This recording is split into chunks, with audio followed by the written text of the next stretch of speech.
지난 10월에 10월 마지막 주였죠. 저는 상처 치유에 대한 세미나를 다녀왔습니다.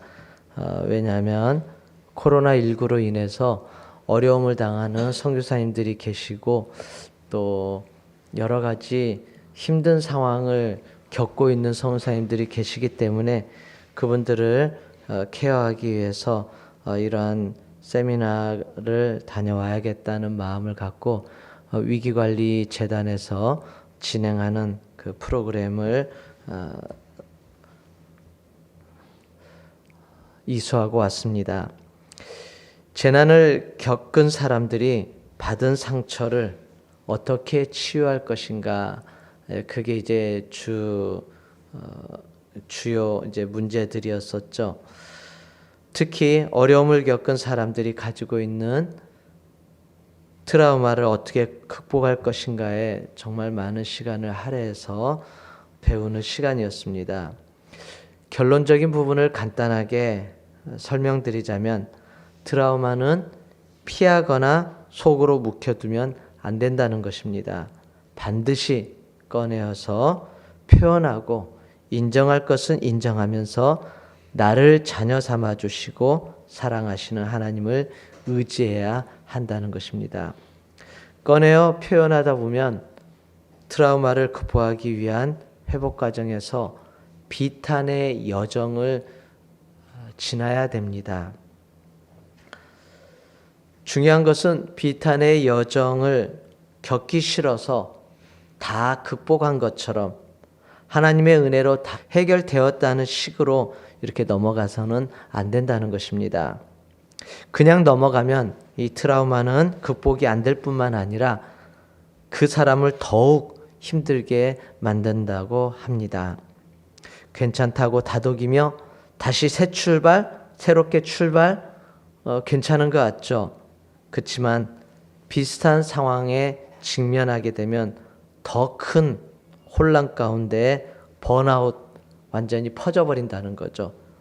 번아웃 되어버리기 쉽다는 이야기입니다. 비탄의 여정은 그 안에 부정과 또 분노 이런 것들이 표출이 됩니다.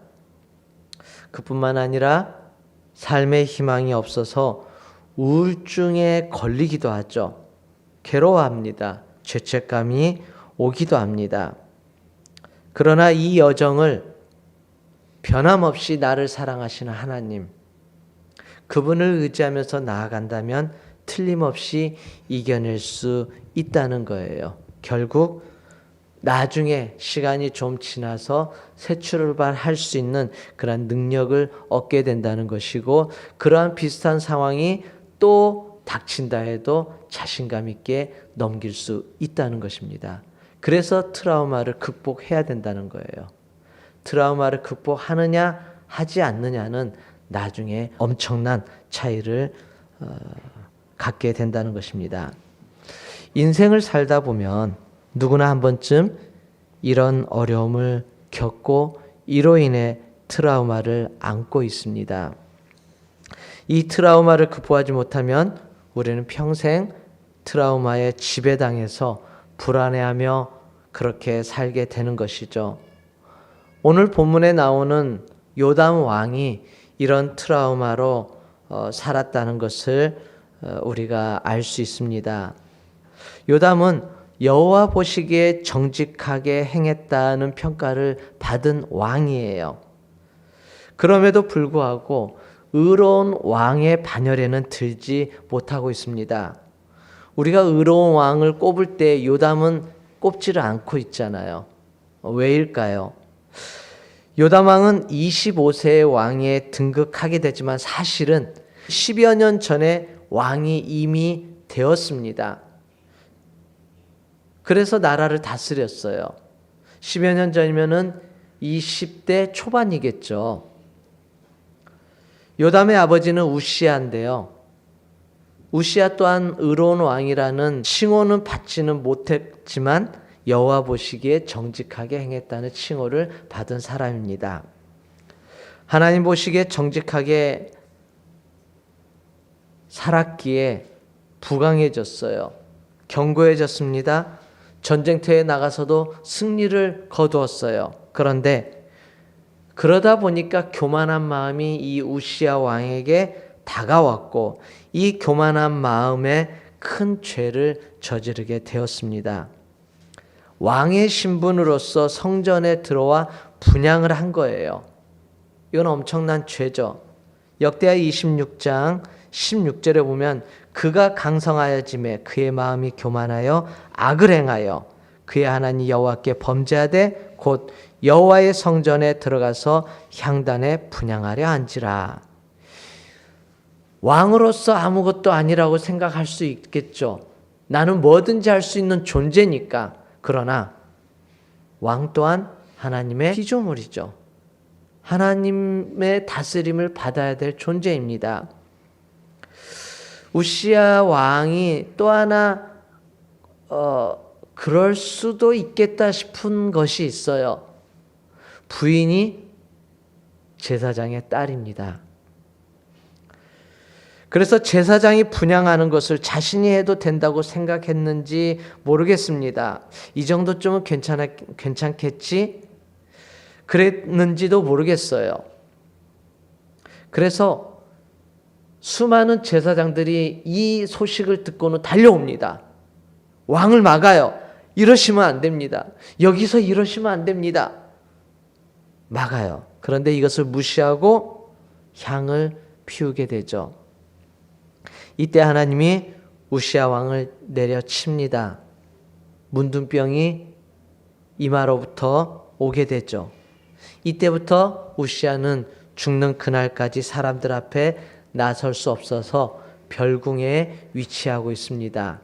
그러면서 자기의 어린 아들에게 왕위를 주고 그를 이제 섭정을 한 것이죠. 그래서 할 수 없이 어린 요담은 왕의 역할을 할 수밖에 없었던 것입니다. 우시야는 자신의 어리석음을 뉘우쳤겠죠. 자신이 너무 교만했구나. 자신이 하나님에 대해서 그 존재를 무시했었구나. 아마 뉘우쳤을 겁니다. 그리고 아들에게 하나님 앞에서 정직하게 살아야 함을 가르쳤을 거예요.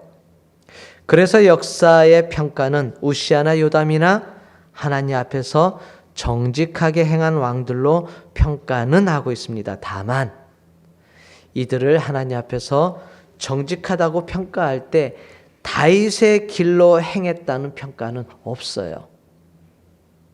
유일하게 다윗의 길로 행하였다고 칭찬한 왕은 세 왕밖에 없습니다. 여호사밧, 히스기야, 요시야입니다. 여호사밧은 열왕기서에서는 다윗의 길이라는 단어를 사용하지 않았어요. 역대기에서만 다윗의 길로 행했다고 평가합니다. 그러나 히스기야나 요시야는 분명하게 강조하고 있어요. 이들은 다윗의 길로 행했다고. 이 말은 우시야나 요담도 정직하다고 평가하지만 다윗처럼 온전히 하나님을 섬기고 하나님의 뜻을 실천한 왕들이 아니었다는 것입니다. 좀 더 쉽게 표현하자면 믿음은 있는데 와, 본받고 싶다. 이 정도는 아니라는 거예요. 그냥 믿는 사람이구나. 믿음 있는 사람이구나. 이 정도의 신앙인. 이제 좀 이해가 되시죠? 그럼 이 정도의 평가도 없는 왕들은 하나님 보시기에 정직하지 못했다는 것이죠. 지금 예배드리는 여러분은 나중에 어떤 평가를 받기를 원하십니까? 유다의 왕들의 평가는 몇 갈래로 나뉩니다. 첫째, 다윗의 길로 행한 사람이다. 이거 최고의 평가죠. 둘째, 하나님 앞에서 정직하게 행했다. 이것은 그냥 믿음 있는 정도 볼 수 있겠죠. 셋째, 하나님 보시기에 악을 행하였다. 혹은 다윗의 길로 행하지 않았다. 이 사람들은 처음에 잘 해보려다가 나중에 악을 행했던 교만으로 인해서 악을 행했던 왕들의 평가죠. 제일 나쁜 평가 있습니다. 여로보암의 길로 행하였다. 이것은 최악의 평가입니다. 그래서 이스라엘 왕들, 북쪽 이스라엘 왕들은 다 이런 평가를 받았어요. 남유다의 왕들은 이런 평가는 거의 안 받았는데 아달랴는 북이스라엘 아합 왕의 딸이죠. 그래서 이세벨의 길로 행했다는 것을 이야기해 주고 있습니다. 이 또한 최악의 평가죠. 그래서 유다가 이제 나중에 바벨론으로 포로로 갔다가 다시 왔잖아요. 귀환했잖아요. 이때 역대서를 작성을 합니다. 역대상하를 기록을 하게 되는데 역대상하를 기록하면서 북이스라엘에 대한 모든 것을 다 빼버리는 거예요. 그리고 마태복음에서 예수님의 족보가 나오잖아요. 여기에서 예수님의 족보를 얘기할 때 다윗부터 바벨론 포로 때까지 이때 14대라고 하는데 이 14대 안에 아달랴 외에 3명의 왕이 빠집니다. 아달랴의 자녀들, 이런 그 후손들, 그리고 이 악에서 벗어나지 못한 것을 빼버리죠. 수치스럽다고. 그리고 여호람에서 우시아로 바로 넘어오게 됩니다. 혹시 우리 사랑하는 성도님들은 이 중에서 어디에 속하십니까? 다윗의 길로 행한 사람이다. 하나님 앞에서 정직했다. 하나님 보시기에 악을 행하였다. 여로보암의 길로 행하였다.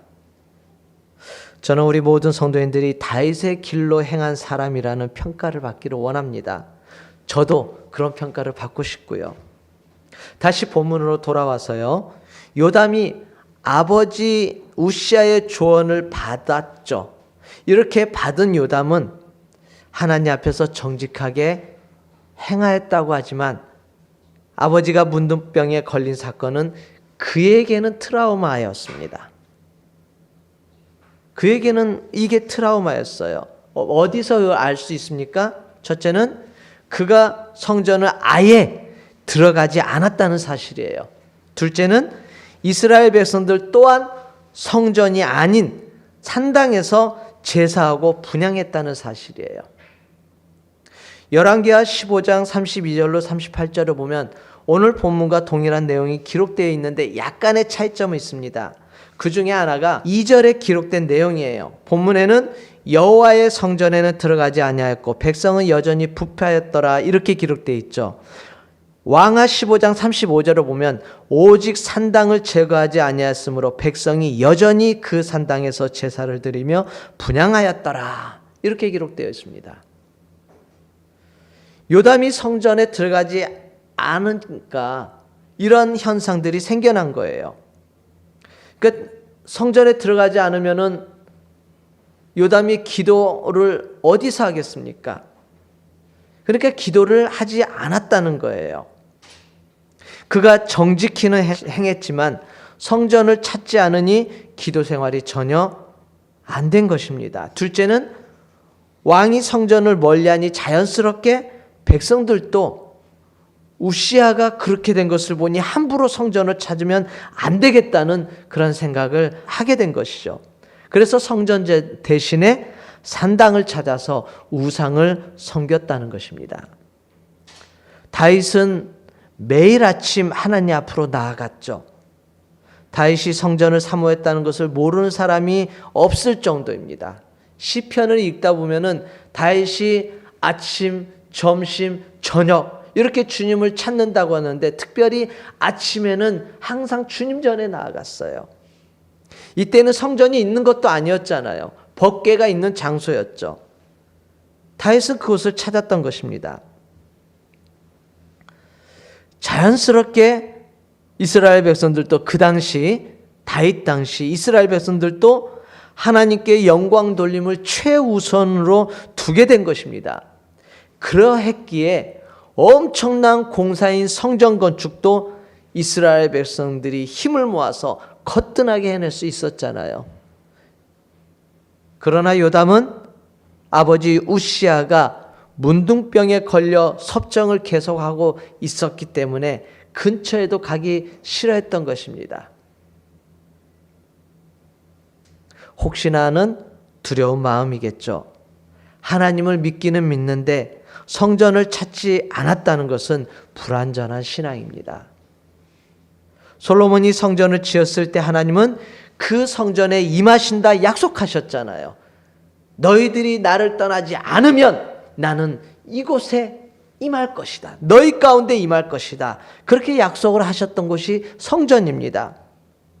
그런데 그 성전을 찾지 않았다는 것은 트라우마를 극복하지 못한 연약한 요담의 모습을 그대로 보여주는 거예요.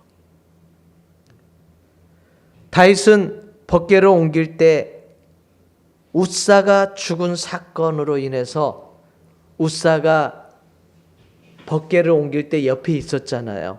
근데 그때 법궤를 옮길 때 뭘로 옮겼냐면은 수레로 옮긴 것입니다. 그러니까 울퉁불퉁 한 곳에서 이렇게 휘청 넘어지려고 해서 이 웃사가 얼른 손을 댔죠. 그때 웃사가 거기서 죽음을 당하게 됩니다. 이 일로 말미암아서 다윗은 두려워 다시 되돌려 놓게 되죠. 그러고 나서 그대로 끝난 것이 아닙니다. 시간이 지난 후에 왜 웃사가 죽을 수밖에 없었는지 다윗은 깨닫게 돼요. 하나님의 율법대로 행하지 않았다는 것을 알게 된 것입니다. 그러고 나서 다윗은 하나님의 말씀대로 율법 그대로 제사장들이 옮기게 합니다. 수레를 끌고 간 게 아니라 이것은 블레셋 사람들이 행했던 거잖아요. 이방인들이 행했던 건데 우리도 괜찮다 생각을 했었던가 보죠. 다윗이. 그래서 그냥 이렇게 끌고 왔던 것입니다. 그런데 웃사가 죽으니까 안 되겠다 싶어서 다시 되돌려 놓은 것이죠. 나중에 왜 이런 일이 발생했는지를 깨닫고 말씀대로 행하지 않았다는 것을 깨닫고 말씀 따라서 다시 시도를 합니다. 이때 일이 일어났습니까? 안 일어났어요. 아주 자연스럽게 법궤를 가지고 올 수 있었어요. 너무나 기쁜 나머지 다윗은 막 춤을 춥니다. 덩실덩실 춤을 춰요.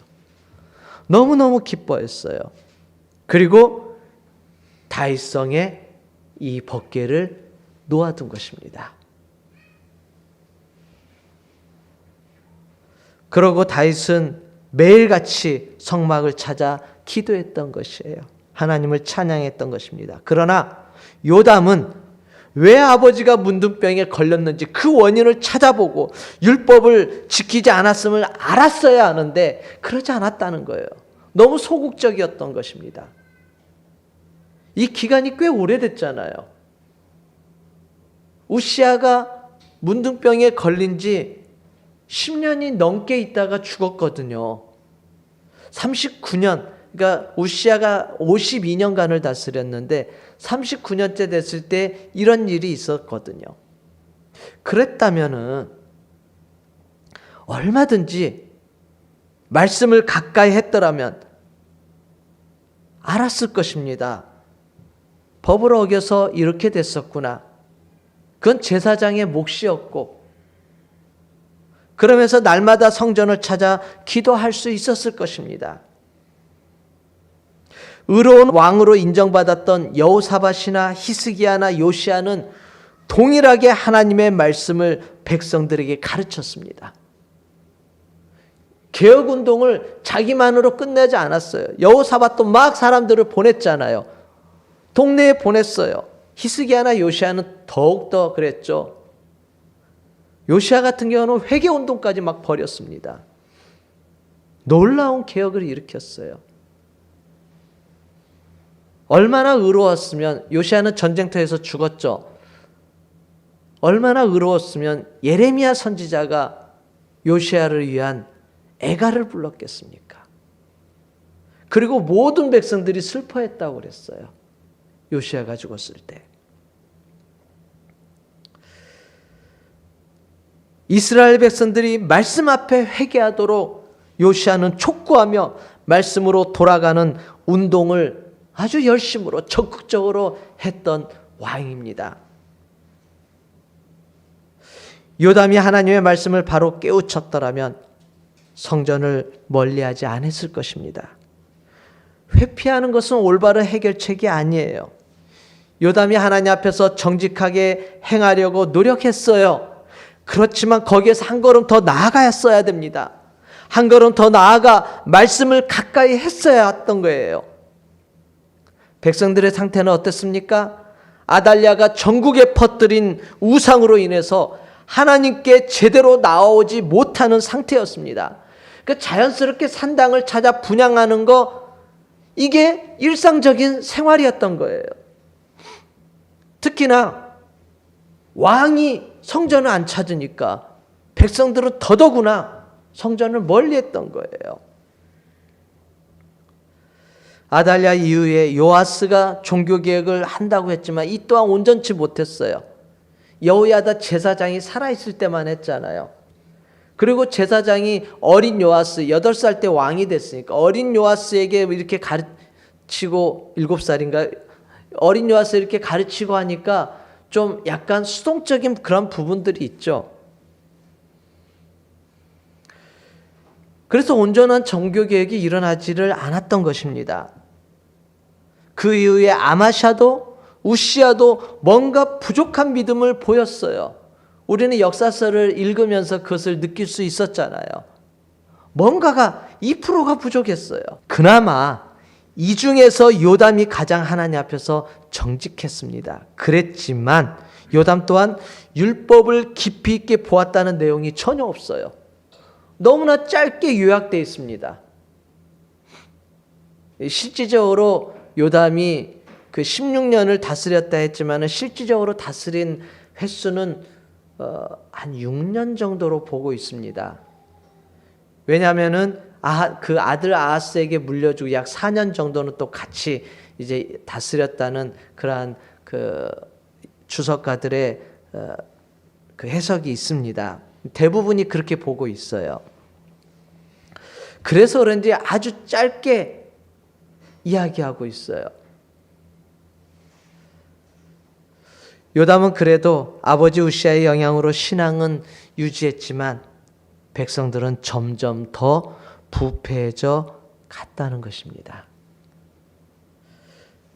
결국 요담 다음에 왕이 된 그의 아들 아하스, 이 아하스 왕 때의 우상 숭배는 아주 심각한 상황까지 가게 됩니다.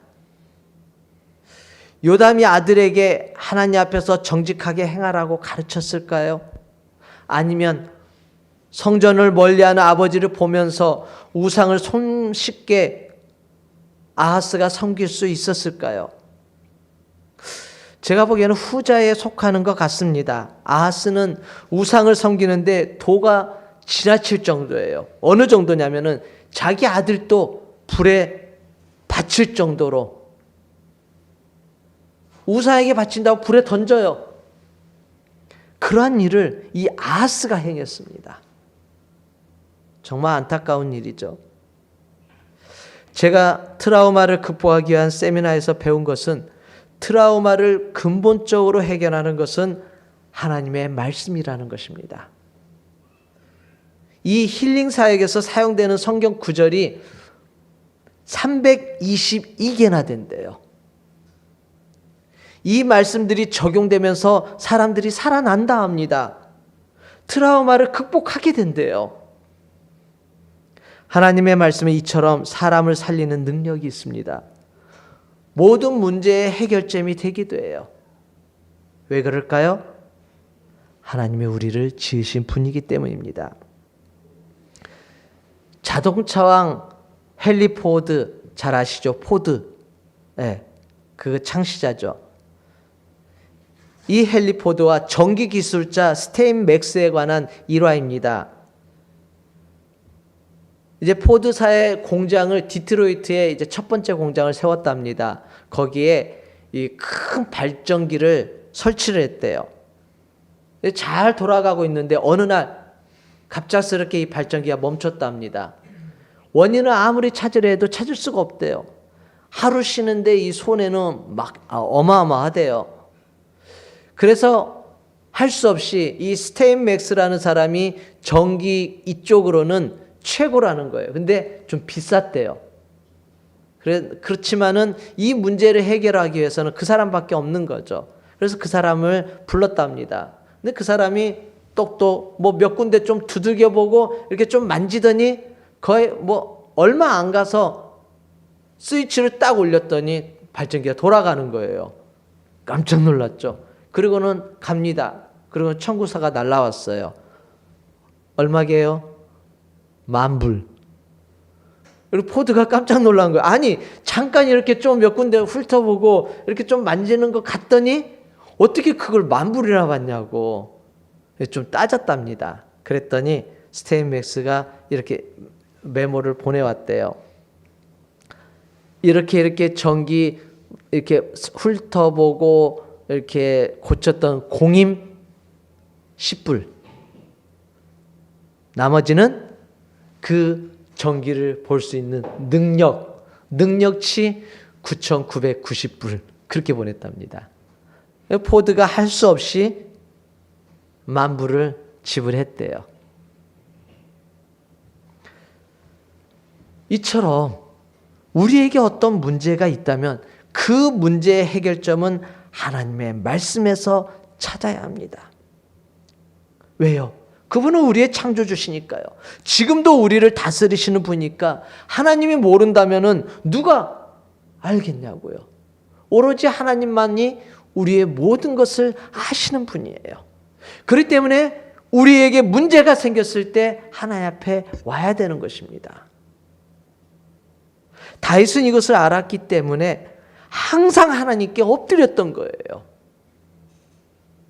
나단 선지자가 자기에게 와가지고 지적했잖아요. 그때도 다윗은 어땠습니까? 그 자리에 엎드렸어요. 내가 죄인이라고 바로 고백합니다. 하나님께서 그래서 그 죄에 대한 어떤 벌을 내리시죠. 그때도 다윗은 하나님을 떠나지 않았어요. 아이고 그래도 하나님 너무하시지. 에이 내가 이럴 바에 안 믿겠다. 이러지 않았어요. 다 감당하면서 그 일이 있을 때마다 슬퍼하면서 내 죄 때문이라고. 내가 압살롬이 그런 것도 내 죄 때문이라고. 그렇게 얘기하지 않습니까? 회피하지 않았어요. 정면 돌파를 했습니다. 그랬을 때 하나님은 다윗을 최고의 왕으로 세워주신 것입니다. 그리고 자기 아들 솔로몬에게 유언을 남깁니다. 유언을 남길 때 첫 마디가 하나님의 말씀을 지키라는 거예요. 열왕기상 2장 3절에 그 말씀이 기록되어 있는데요. 내 하나님 여호와의 명령을 지켜 그 길로 행하여 그 법률과 계명과 율례와 증거를 모세의 율법에 기록된 대로 지키라. 그리하면 내가 무엇을 하든지 어디로 가든지 형통할지라. 이게 유언의 첫 번째예요. 첫 머리에 있는 말씀이 바로 이겁니다. 그리고 나서 요압에 대해서 그리고 그 자기에게 돌을 던졌던 시므이에 대해서 어떻게 하라고 얘기를 하죠. 첫 번째 머리는 뭐예요? 말씀을 가까이 하라는 것입니다. 말씀을 떠나지 말라는 거예요. 그것을 지켜 행하라는 것입니다. 요담처럼 회피하지 마십시오. 만약 원인도 따져보지 않고 그저 무서우니까 그러면서 회피한다면 이 문제는 더욱더 심각해질 것입니다. 요담의 이 심각한 문제는 그 아들 아하스에서 다 나타나잖아요. 문제를 드러내놓고 기도해야 합니다. 우리가 하나님 앞에 내놓지 못할 것이 무엇이 있겠습니까? 사람들 사이에는 그럴 수 있어요. 그 때로는 필요합니다. 비밀을 지킬 필요가 있어요. 왜요? 잘못하면 뒤통수 맞기도 하거든요. 그러나 하나님 앞에서는 그런 거 없잖아요. 내 속에 있는 모든 것 다 털어놓으십시오. 그래야 돼요. 그리고 말씀을 가까이 하셔야 됩니다. 기도하면서 말씀을 가까이 하셔야 돼요. 그러면 그 말씀 속에서 위로를 얻습니다. 그 말씀 속에서 변화가 일어나는 거예요. 저희가 후원하는 광야교회에서 이제 말씀을 그 목사님이 어제 올렸는데, 어떤 이제 알코올 중독자가 있대요. 신방을 가면은 목사님 이제 함께 찬양 끝나면 한 잔, 또 누가 기도하면은 기도 끝나면 또 한 잔, 또 설교하고 있으면 설교 끝나면 또 한 잔, 이런 분이었대요. 얼마나 한숨 나오겠어요. 우리는 상상할 수 없는 그러한 현상들이죠. 신방 와가지고 찬양합시다. 찬양 딱 끝나면 저 찬양 끝났으니까 한잔 하겠습니다. 이거 상상 가세요? 우리 누가 기도해 주시겠습니다. 기도 끝났어요. 기도 끝났으니까 한잔 하겠습니다. 이러는 사람이었는데요. 이 사람을 데리고 저쪽 거기 그 교회 기도원이 음성 쪽에 있습니다. 그쪽에 갔대요. 근데 이분이 이제 말씀을 듣다가 끝날 때쯤에서 나갔다고 합니다. 근데 왜 나갔는지는 몰랐대요. 그리고 나서 교회 왔는데 교회 예배 드릴 때도 이분이 끝날 때쯤에서 나갔대요. 근데 나중에 연락이 왔답니다. 목사님, 제가 이렇게 나간 것은 환상을 보았대요. 그 수도원에서도 목사님에게 말씀을 전하고 이렇게 하는데 그 강단에서 막 물이 계속 흘러 이렇게 넘쳐 오더라는 것입니다. 근데 교회에서도 교회 와가지고 예배 드린데도 강단에서 그렇게 흘러 넘치더래요. 생수의 물이 계속 흘러 넘치면서 너무너무 자기 마음속이 되게 편해졌대요. 그러고 나서 집에 와서 술을 보는데 보기도 싫더랍니다. 마시는 냄새조차도 싫더래요. 그래서 끊었대요. 그러면서 말씀을 지금도 가까이 하고 있다고. 사람은 할 수 없지만 하나님은 하시는 역사입니다. 혹시 어떤 큰 사건으로 인해서 트라우마가 있습니까? 주님 앞에 내려놔야 돼요. 제가 2시 반에 잤는데 6시 반에 눈이 떠졌어요. 그러지 말아야 되는데 왜 이런 일이. 근데 너무 갑자기 막 두려운 마음이 몰려옵니다. 너무 막 두려워가지고 왜 이러지? 이게 제 신상이 아닌 제 자녀들 신상 막 그런 것들이 찬양이도 그렇고 막 그러는 거예요. 근데 하나님은 우리에게 두려움을 주는 분이 아니잖아요. 그것은 사단이 주는 거거든요. 그게 바로 깨달아져서 그 자리에 바로 무릎을 꿇었습니다. 기도하라는 주님의 메시지구나. 정말 간절히 기도가 나오더라고요. 엎드려서 무릎을 꿇고 정말 간절히 기도하면서 좀 시간이 흘렀고 그러고 나서 마음의 평안이 왔습니다. 아마 제가 그 전날 이 요담의 트라우마를 준비하면서 그러한 것들이 꿈에도 저는 꿈을 거의 안 꾸는데 이렇게 연결이 되지 않았나 그런 것 같습니다. 몸에 특별히 이상이 있거나 그런 건 아니었는데 그때 깨어났었거든요. 그렇습니다. 우리에게는 다 한 번씩 어려움을 겪은 경험이 있어요. 그러다 보면 나도 모르게 트라우마가 있습니다. 그러면 그것을 하나님 앞에 가지고 나가야 돼요. 내려놔야 돼요. 하나님 앞에 다 꺼내놓고 그것을 놓고 기도해야 됩니다. 하나님, 제게 이러한 문제점들이 있습니다. 주님 해결하여 주시옵소서. 그래야 됩니다. 그리고 말씀을 가까이 해 보십시오. 그런 놀라운 일이 일어날 것입니다. 말씀을 정리합니다. 요담은 하나님 앞에서 정직하게 살긴 했지만 종교개혁은 일으키지 못했습니다. 그와 더불어 아버지 우시아가 성전에서 교만함으로 지은 죄로 인해 하나님께 저주를 받아 문둥병에 걸린 이유를 알기에 이로 인해서 성전을 멀리하게 되므로 기도하는 시간을 가지지 못했고요. 백성들을 하나님께 나오도록 인도하지 못했습니다. 그로 인해서 백성들은 점점 더 심각하게 우상을 섬기게 되었고 하나님이 유다를 멸망시키기로 작정하도록 만들게 한 것입니다. 만약 요담이 아버지의 문둥병의 원인을 말씀을 가까이 함으로 발견하고 더욱더 말씀 앞에 바로 서기 위해서 노력했더라면 하나님의 성전을 가까이 하는 왕이 되었을 것입니다. 그뿐만 아니라 이스라엘 백성들이 하나님 전을 가까이 할 수 있도록 인도했을 거예요.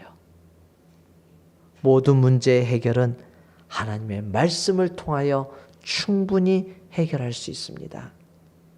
중요한 것은 먼저 내 자신이 솔직하게 주님 앞에 모든 것을 내려놓는 것이 우선순위입니다.